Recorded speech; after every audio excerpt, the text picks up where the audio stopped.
Hi, everyone. Thanks for joining. We'll just give people a couple more minutes to log on before we get going.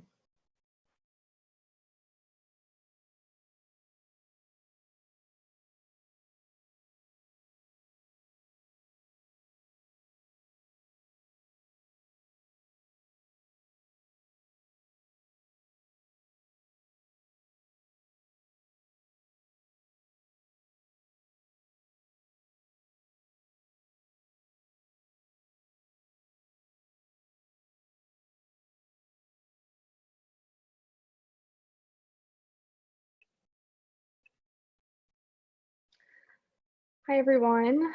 We'll go ahead and get going. Good afternoon. So my name is Rachel Jenkins. I'm the Congressman Ryan's legislative director. And thank you so much for joining us today, the Congressional Addiction Treatment and Recovery Caucus, for a briefing on principles for the use of funds from opioid litigation. So thank you so much for joining us today. I think we're going to have a great set of speakers. Just a couple of quick housekeeping items before we get started. Just to remember to keep yourselves muted if you're not speaking. And for the audience today, you can use the Q&A function to ask questions. Stick all your questions there, and we'll have a Q&A session towards the end of the briefing today. And with that, I'm just pleased to turn it over to Lorraine Martin, who's president and CEO of the National Safety Council, and will get us kicked off for the briefing today. Thank you. Well, thank you, Rachel. And thank you to Congressman Ryan, Congressman McKinley, and all of the caucus co-chairs and members for convening this really important discussion today. We're really glad that you can join us. Right now, this is really a critical moment for safety, not only in the United States, but around the world. Every day, the headlines chronicle safety hazards. And this includes not only the COVID-19 pandemic, which is heartbreaking for all the repercussions that it's caused, but other threats as well. And one topic, which we're here to talk about today, hasn't gotten the attention that we might have expected.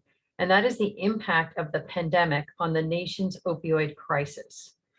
With more than 130 deaths each day, a person's lifetime risk right now from death from an accidental opioid overdose is greater than the odds of dying in a car crash. That's just something I want to just pause here and have us think about. Today, you'll hear about 5 principles that we believe should guide the jurisdictions in the use of funds stemming from the lawsuits brought by states, cities, and counties against the opioid manufacturers, pharmaceutical distributors, and pharmacies. Our expert speakers today will share ways Congress and the federal government can work with local policymakers to ensure that these principles are adopted as the country addresses the impacts of the opioid epidemic.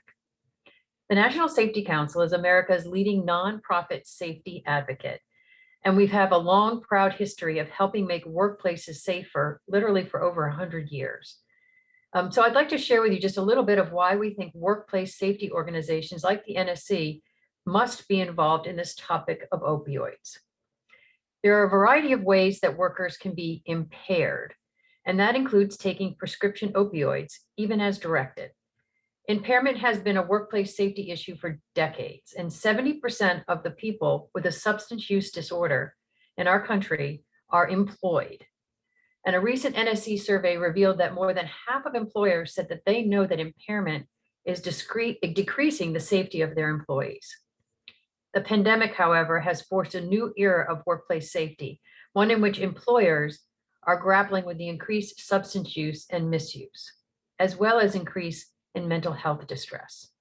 This includes depression, anxiety, mental conditions that are frequently interrelated. In particular, the pandemic has worsened the country's opioid crisis, which has been challenging employers truthfully for several years. NSC stands ready to help employers deal with the impacts of impairment in the workplace with a robust set and suite of free resources. These include a cost calculator to help you understand the business case for addressing substance misuse and fatigue in the workplace, and toolkits to proactively address opioids and fatigue. We provide several links in the chat. I think they're coming up here as I speak, so that you can share those resources with others. Again, free to help all employers, including government employees. In closing, we know that this is a critical issue, and NSC looks forward to working with all of the organizations here today and all of you to address this devastating impacts that the opioid epidemic has had. However, for us to make sustained progress, we must avoid what happened with the dollars that states received as part of the litigation against tobacco companies. Too many of those funds were not invested in tobacco prevention or cessation programs, but spent elsewhere. With your help, we can ensure that the funds from the opioid litigation settlements are invested properly. The principles you'll hear today can and should guide us. So thank you. Thank you for being here, and thank you for engaging in this important discussion. With that, I'm going to turn it over to my colleague, Jenny Burke from the National Safety Council, and she leads our impairment practice, and she's going to moderate today's event. Jenny, over to you. Thank you, Lorraine, and good morning, everyone. My name is Jenny Burke, and as Lorraine said, I'm the Senior Director of the Impairment Practice Area at NSC. And before we get started today, I'd like to share a short video developed by NSC that will set the stage for our discussion today. So if we could go ahead and start the video, please.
Thank you. While the data in our video only goes through 2019, we know that the COVID-19 pandemic has taken a very serious toll. And in September 2020, the US reached a tragic new high with over 90,000 overdose fatalities reported over a 12-month period. That's only including data from the very first few months of the pandemic. The pandemic continues today. The stress from social isolation and other COVID-19 related life changes, including increased financial and housing insecurity, is likely leading to or worsening the substance use and misuse that is happening today.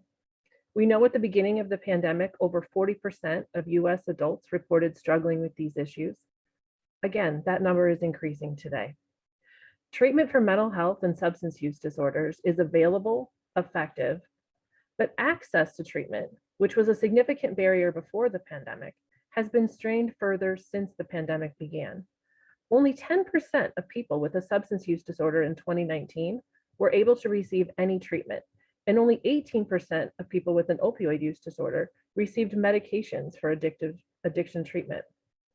Now, employers have a unique role to play in ensuring treatment and promoting prevention, as over half of the US population receives their health insurance coverage from their employers.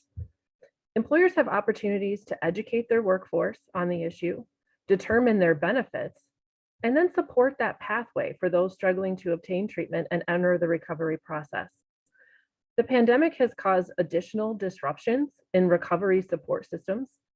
These support systems are critical to overcoming social exclusion and the inability to find employment, both of which are really associated with relapse and exacerbated struggles with substance use.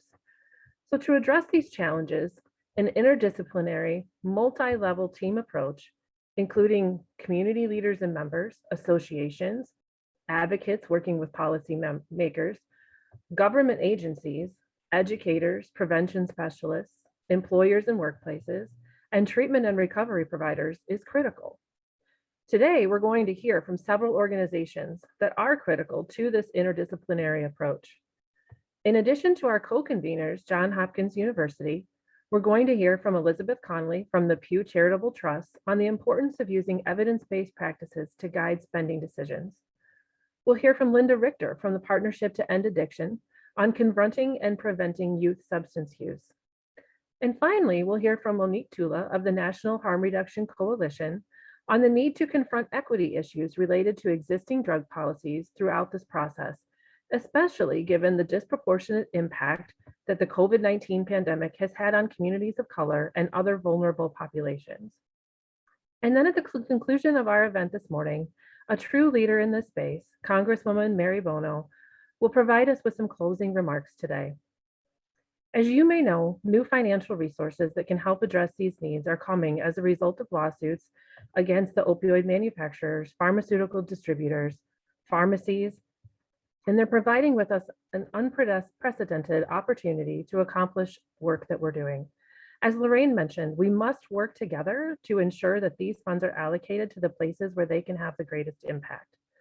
The National Safety Council is proud to partner with all of the organizations who have signed on to support the principles for the use of funds from the opioid litigation, including those that are here today.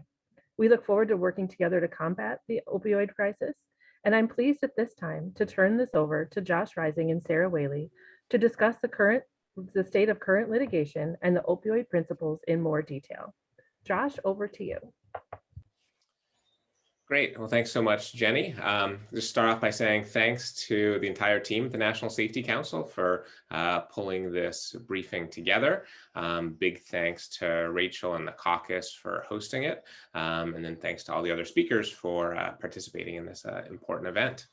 My name is Josh Rising. I'm a pediatrician and I've spent a lot of time working on this particular issue. I'm really excited to talk to you today about these principles that we've developed. Also pleased to be joined by my colleague Sarah Whaley from Johns Hopkins, who will be able to help out with questions and other things as they pop up. So if you do have any questions, feel free just to go ahead and put them in the chat. And ones that we can get to now, we'll just kind of do in real time, and then we can save some for the question and answer period at the very end.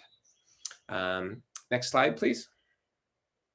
Great, so why did we put together these principles? What's the purpose of this endeavor? Well, I think as everyone here knows, very soon states, cities, and counties will be receiving dollars from the litigation that's happened against the opioid manufacturers, distributors, and the pharmacies.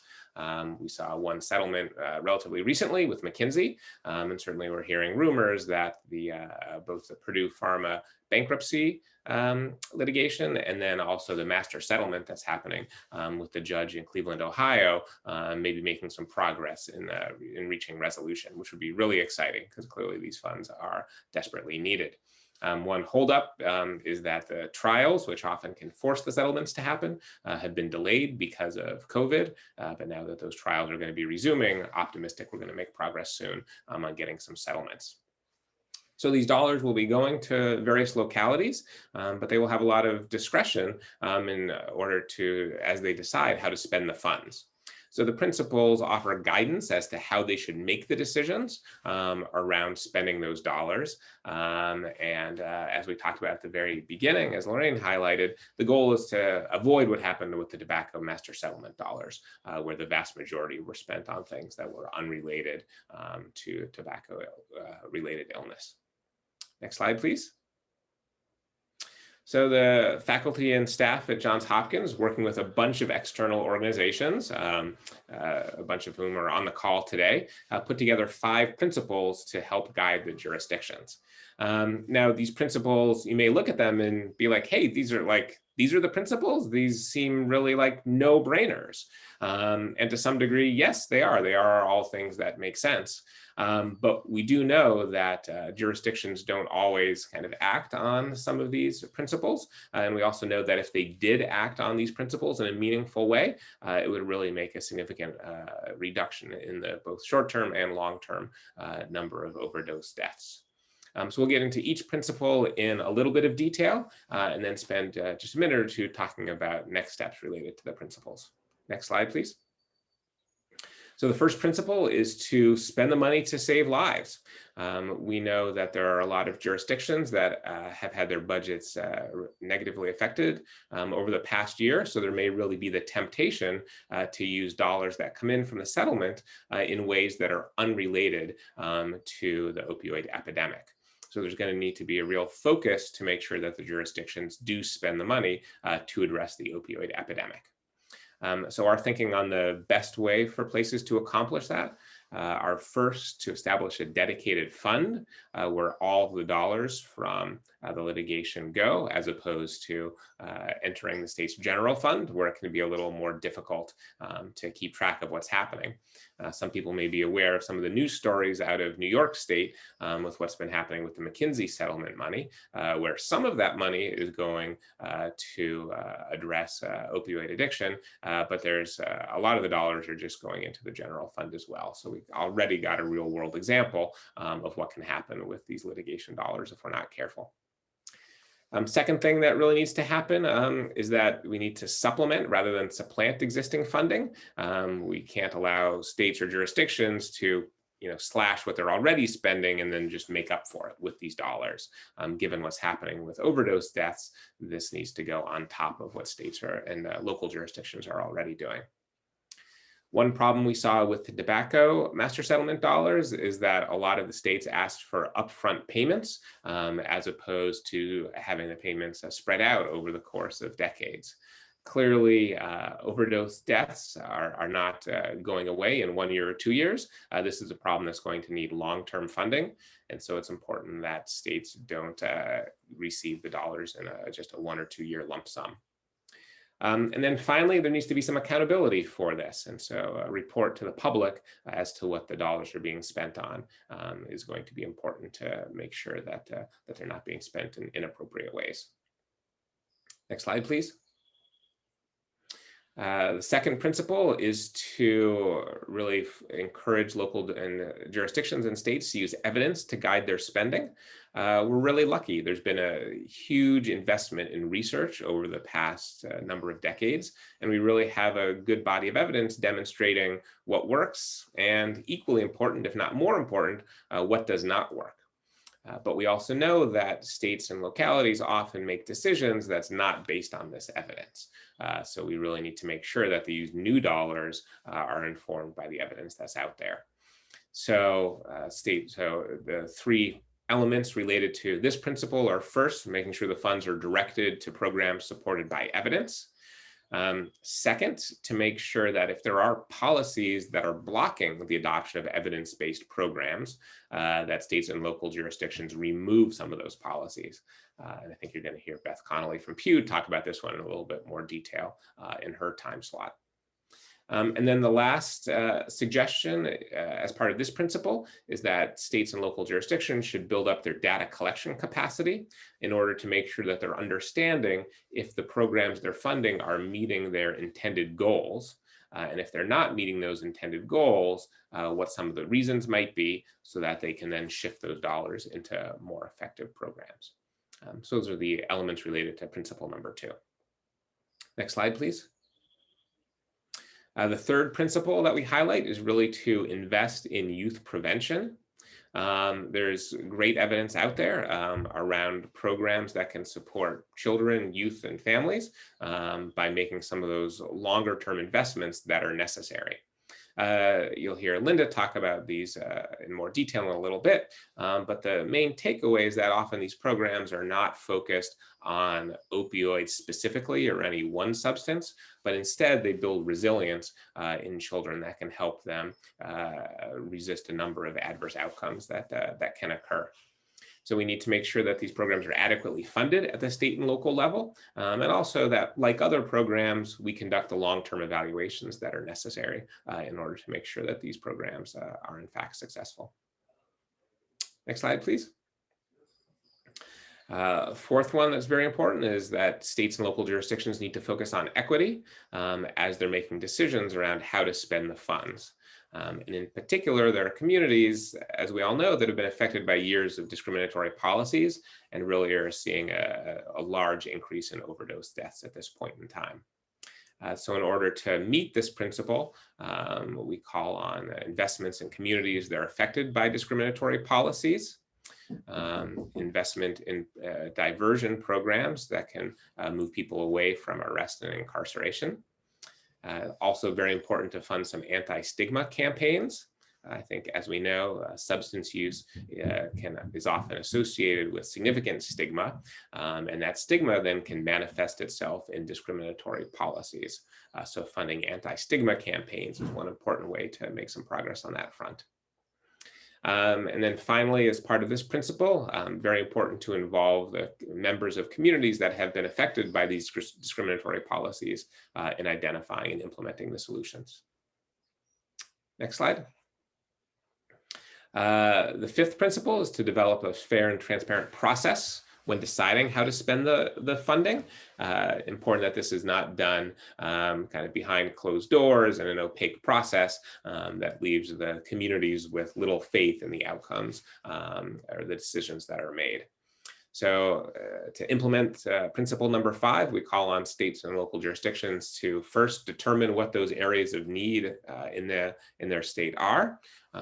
Often states already have some plans in place that have identified areas of need. Some places may need to redo those plans or update them to make sure that they are relevant given what's been happening over the course of the past year. Second, they need to get input from different groups and then really make sure that the representation reflects the community that has been affected by substance use.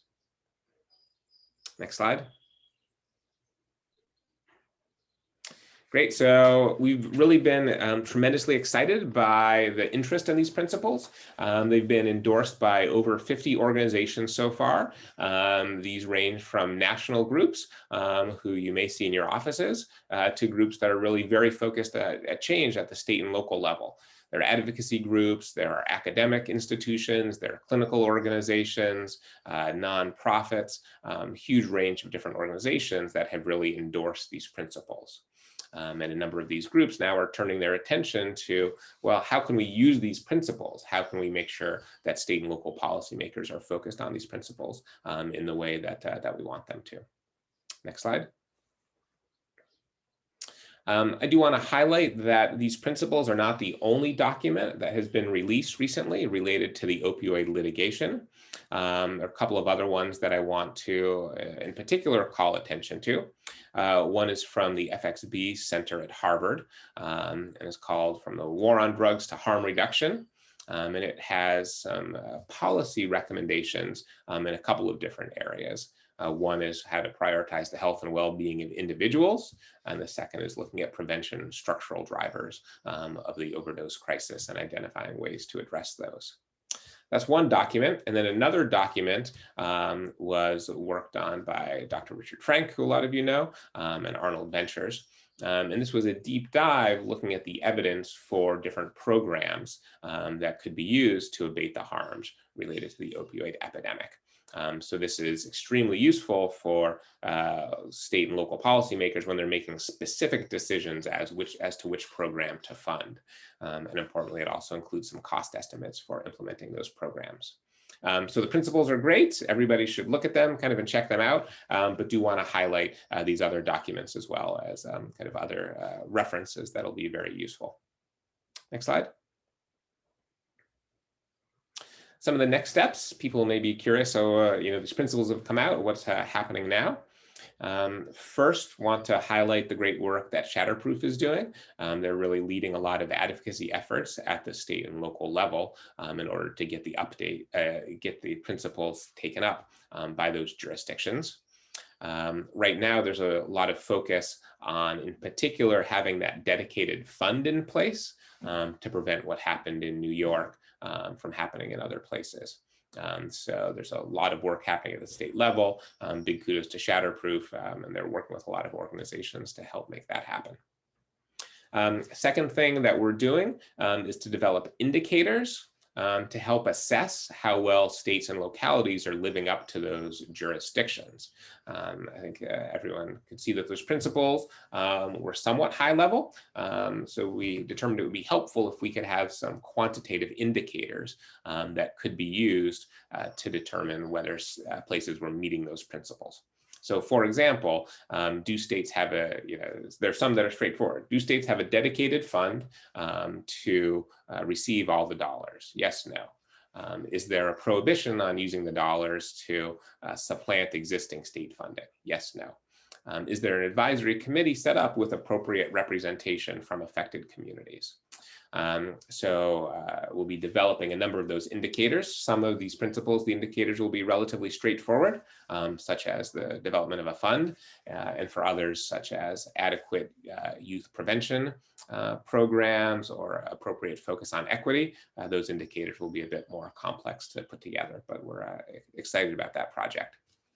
And then the final thing that could be on the horizon would be then using those indicators and applying them to all of the states and some of the larger localities as well. So that's another project that may be coming down the pike. So that's some of the stuff that's happening with the principles. Again, feel free to keep putting questions in the chat. Thanks, Sarah, for sending out some of the links to all those documents, and look forward to the rest of the discussion. I don't think there was another slide, was there, Brian?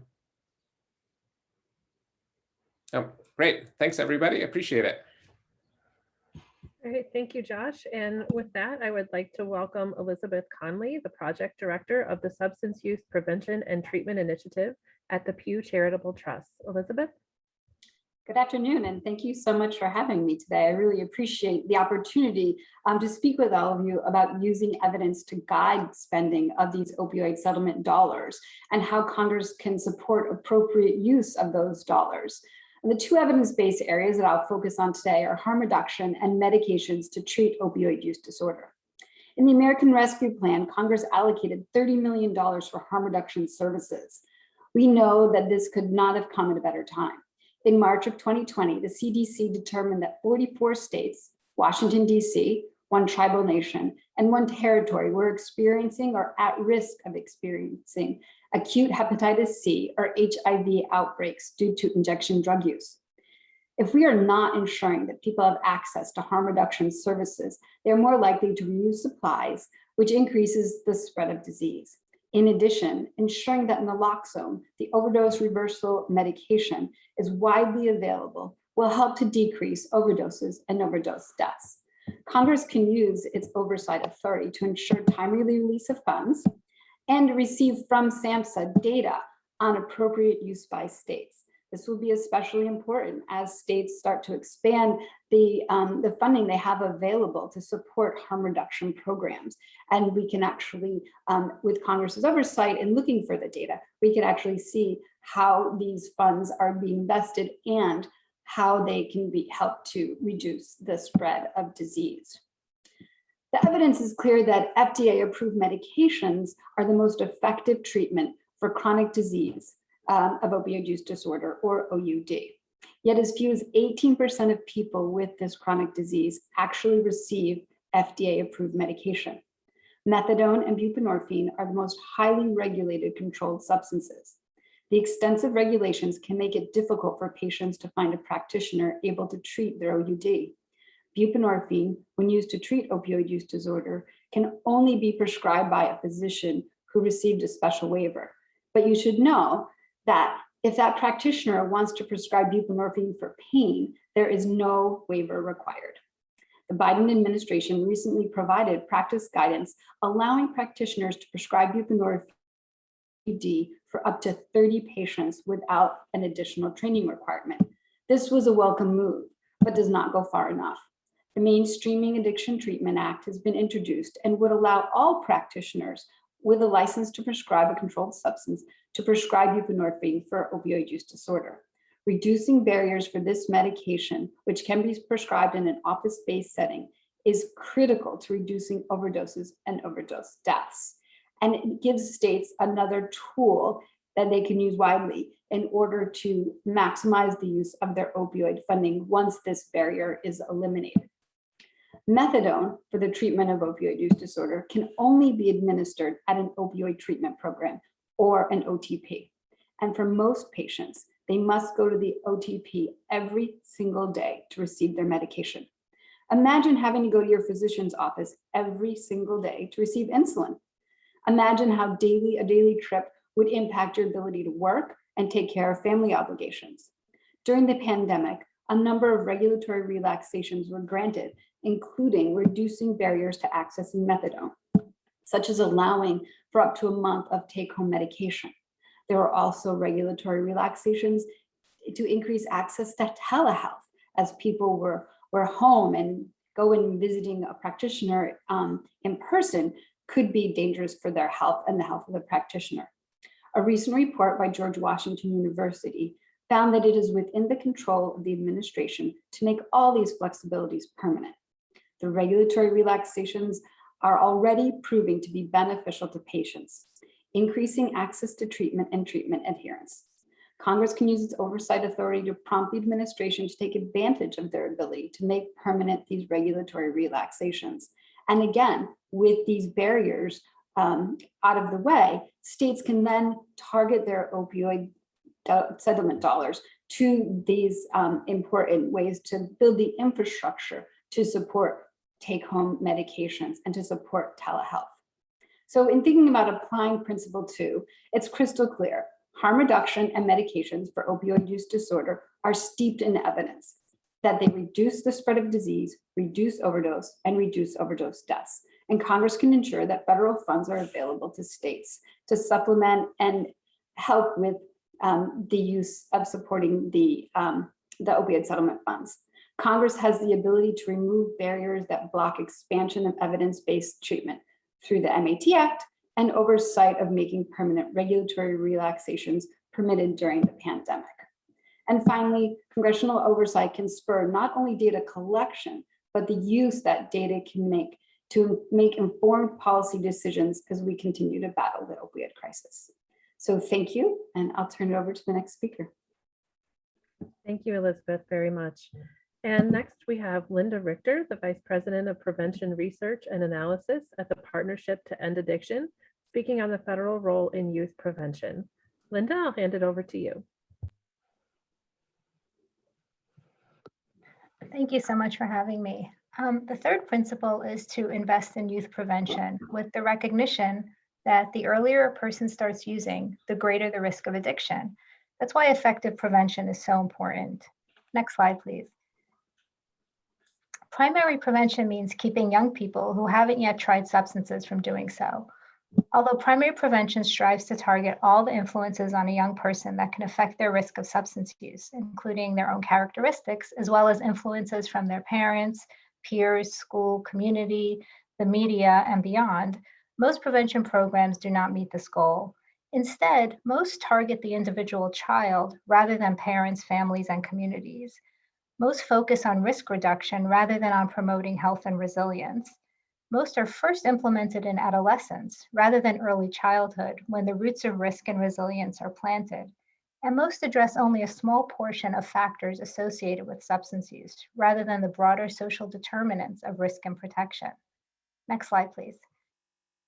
That's why it's so important to rethink not only how we deliver prevention to kids, but also what actually constitutes effective prevention. To have a real impact, prevention shouldn't just target children. Instead, child-focused intervention should be accompanied by efforts to reduce substance use risk and bolster protection within the child's environment. This can mean providing parents the tools they need to better communicate with their kids or ensuring a safe community that doesn't expose kids to easily accessible addictive substances. In addition, instead of focusing nearly exclusively on identifying and reducing risk, as most programs now do, we should also focus on helping all kids enter adolescence equipped with good emotional health and resilience. And we could do that by starting prevention efforts much earlier than we do now. The better job we do addressing early issues that could put a child on the path to substance use, the less hard it will be to prevent teen substance use. And now this doesn't mean teaching first graders about heroin or crack cocaine. It means anything from promoting healthy pregnancies so that a child isn't prenatally exposed to substances, which is a known risk factor for later use, to addressing emotional problems in elementary school before they worsen and are self-medicated by teens with drugs and alcohol. And since substance use doesn't happen in a vacuum, neither should prevention. Structural determinants of risk, such as poverty, trauma, mental illness, and of protection, such as safe housing, nutrition, adult mentorship, might seem beyond the scope of substance use prevention, but they aren't. We have to look beyond the standard targets of substance use prevention to promote child, family, and community health. This doesn't mean these broader initiatives should supplant current evidence-based prevention programming, but rather they're needed to make those programs more productive and effective. Next slide, please. So what's the federal government's role in rethinking prevention so that it starts earlier and casts a broader net? Currently, federal funding for prevention comes largely through block grants to states, and the bulk of the money goes to treatment and recovery, with only about 20% that has to go toward prevention. For some states, that's the only money they dedicate to prevention. And it's important to note that many prevention programs have lost funding in recent years, so we now have fewer programs than we once did. The remaining programs need more funding to conduct their necessary work, but on their own, they're not sufficient.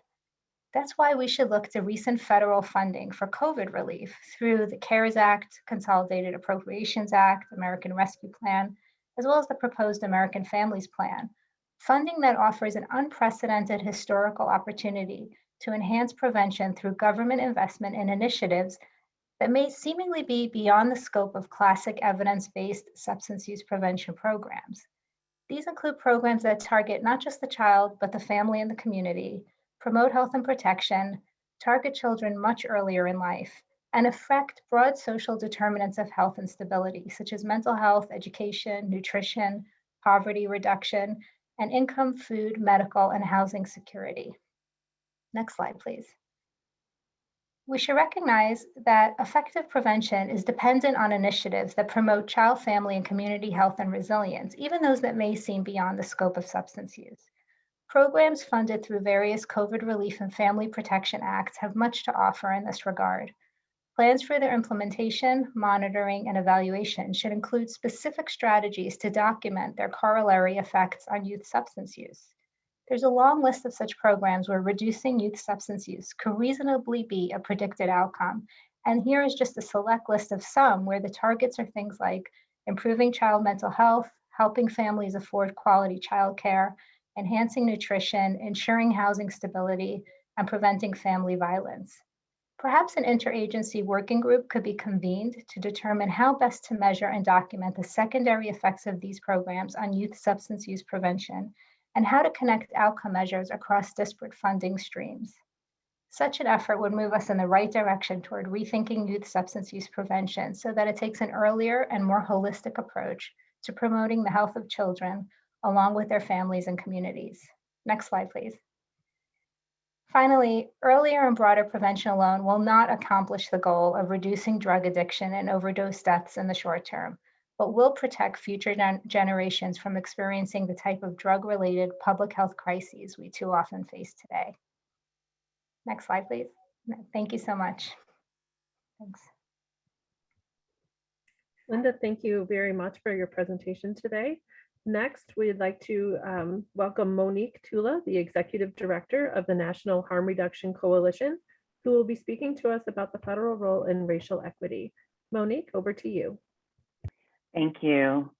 Many thanks to Congressman Ryan and the Caucus for your work to address the opioid crisis in the US. So the fourth principle is to use a racial equity lens when allocating settlement resources.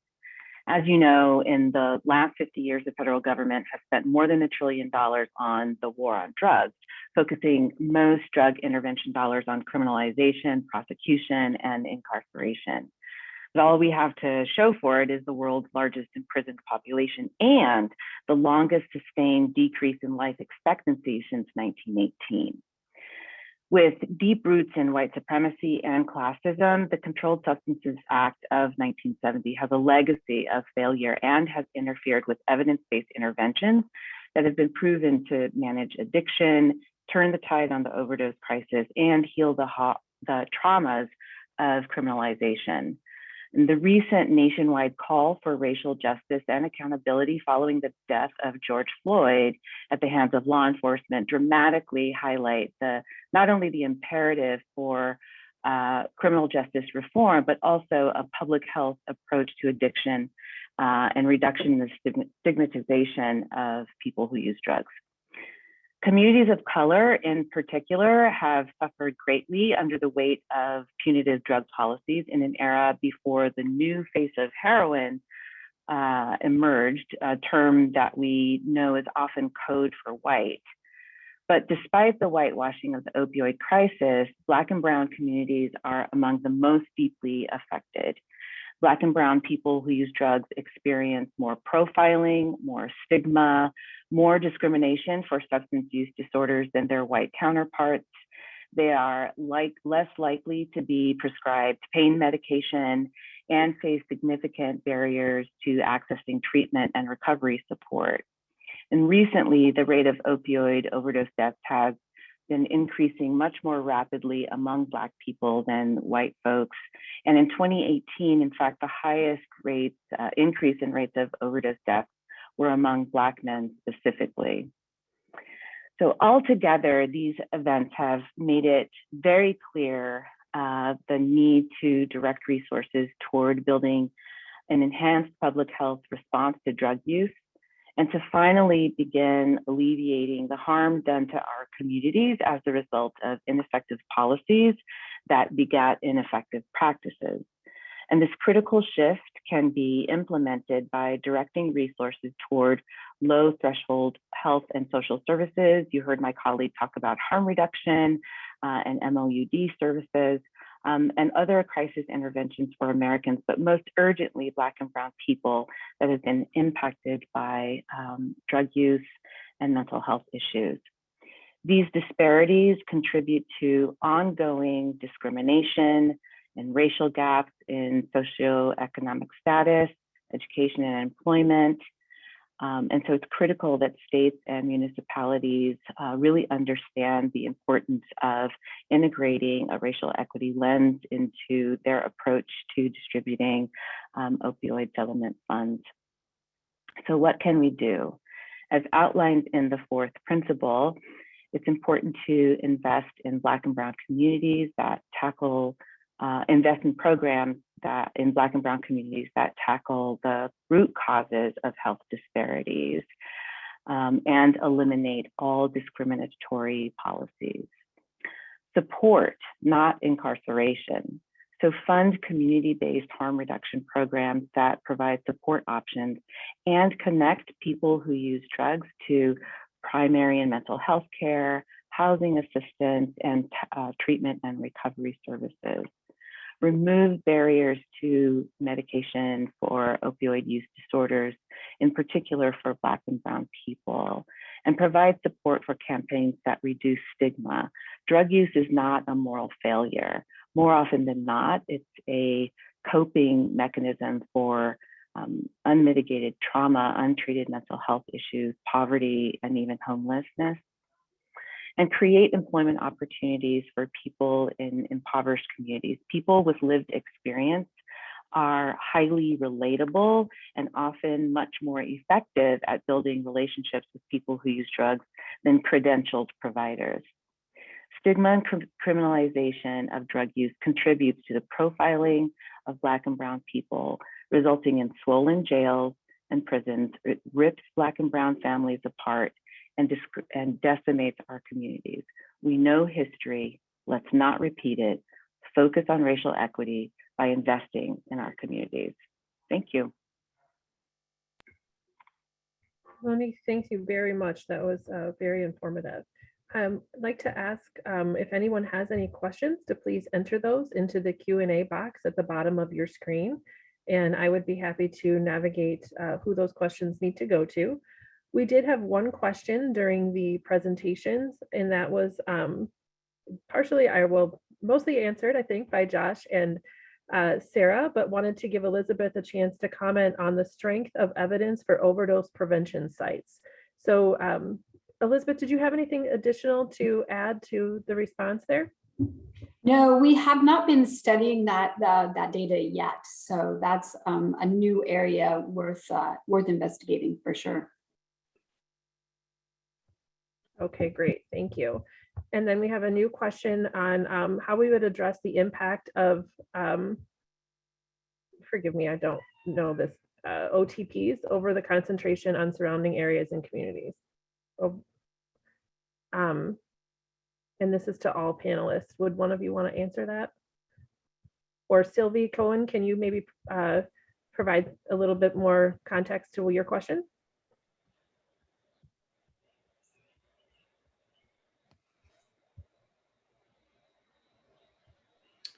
I'm happy to kind of start with some Okay, Josh, go ahead. kind of initial thoughts. You know, and I think this, I think this will get back to some of what Beth was talking about during her discussion on some of the policy kind of issues related to to methadone. You know, I think in particular, kind of the current requirements are that people show up every day in person to be receiving their methadone. Certainly those requirements have been relaxed during the COVID pandemic. And, I'm certainly eager to see some of the emerging research that I'm sure will be out there kind of looking at how effective that is. I do think that there are opportunities then to re-examine that model, not require people to show up in person every day for some of their dosing. And I think that may help with some of kind of what Sylvie's getting at with her question around kind of the communities in which the OTPs are housed. So that's kind of an initial thought, but happy to hear from other panelists as well. Sure. I just would add to that methadone is there's 3 forms of medication, and for each patient, medication is whichever medication appropriate patient should have access to. One issue is that there's not always the right provider for folks in many communities, and the fact that methadone cannot be prescribed within an office-based setting means that folks can only go to an OTP in order to receive that. Buprenorphine is the only medication of that type, agonist medication, that can be prescribed in an office-based setting. But buprenorphine can also be prescribed in an OTP. So an OTP does have the opportunity to offer all 3 forms. And in fact, it is the only setting where all 3 forms of medication for opioid use disorder can be provided. Thank you, Elizabeth. I have another question here about, and this is for Linda. What is one way that you see that Congress could help ensure that state and local jurisdictions can incorporate the principles discussed today when making decisions on how to use the opioid settlement funds? So really the emphasis on evidence-based programs is important, and there are plenty of those programs out there that have had their funding cut. So, ensuring that they're properly funded. There also are some newer programs or programs that have not yet accumulated the proper amount of evidence to be classified as an evidence-based program, but do target many of the factors that we know are crucial for helping to protect kids from substance use. And many of those involve educating families and providing support to families and communities so that they could provide the right environments for their kids to ensure that they grow up healthy. So while there is an important emphasis on evidence-based programs, which we certainly agree with, it's really important to also fund these sort of surrounding support services and programs that ensure that all the focus is not just on a child in middle or high school, but their entire surrounding community and life, to make sure that they're growing up healthy and with opportunities. And it's really important to collect data as well on those sorts of services and programs to make sure that they're being targeted appropriately. Thank you so much, Linda. Monique, did you have anything you'd like to add to that question? Or add to the answer, excuse me.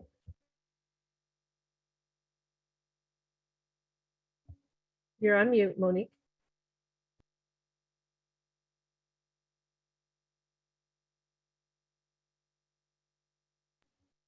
Okay, we're having a little technical difficulty, so we'll get you off mute and give you an opportunity to respond in just a moment. Josh or Sarah or Elizabeth, would any of you like to comment as well on that question?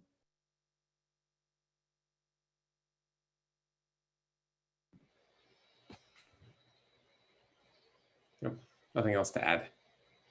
Okay, great. Thank you so much. With that, we would like to hand things over to the Honorable Mary Bono from the U.S. House of Representatives to provide a closing for our conversation today. Thank you, Jenny. I'm really happy to be here. I'm going to thank all of the attendees and the participants in this important event for your interest in what can be done to address the toll of opioids on our communities. So just when we thought that the epidemic of deaths from opioids couldn't get any worse, it did. We had hoped in 2019 that perhaps we had reached a plateau and that the number of overdose deaths was stabilizing, but then COVID-19 struck. It will take researchers time to disentangle the possible reasons why deaths have risen so dramatically. Was care disrupted, leading people in treatment to relapse? Or did social isolation cause people to overdose alone? Did the spike in unemployment lead some to turn to substance use? Is it all of the above? So although the answers are important, so our healthcare systems can address the root causes of the increase in overdose deaths, what is clear is that we need to take action now. Fortunately, with strong leadership, help is at hand. You heard Josh and Sarah talk about the financial resources that states and localities will soon be receiving that will help them implement and expand solutions.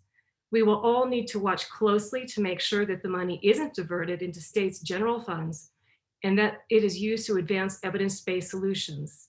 You can help out by working with your colleagues at the state level to implement the principles that have been endorsed by over 50 organizations, including a couple of mine. So I also sense that there's a new urgency in Washington, D.C. to help tackle the issue. You heard Beth talk about the various policy reforms that would improve access to treatment and assist people in receiving evidence-based care. Congress can and should take more action here. Of course, we must do more than assist people with SUDs in accessing treatment. We must also work to help children develop the skills and resilience that can help prevent the development of such disorders in the first place. So, and as you heard from Linda, there is a solid evidence base supporting youth prevention programs. Now we must work to ensure that these programs have adequate funding and that they adhere to models shown by the evidence to work. And finally, we need to recognize and address equity in this topic and how the federal government can advance solutions here. Many thanks to Unique for her important insights in this area. So many thanks again for the attention that you and your offices have given to this topic. Please don't hesitate to reach out if I or any of the other speakers here today can be helpful for you as we advance these meaningful solutions. So Jenny, I'm gonna kick it back to you with that. Thanks again. Thank you very much for your comments, Mary. Very much appreciated. And that concludes today's session. And if you have any questions, definitely we have a lot of resources available in the chat. And feel free to gather those resources or reach out to any of us for any further questions that you might have. We would be happy to help you answer those. So thank you very much for your participation today.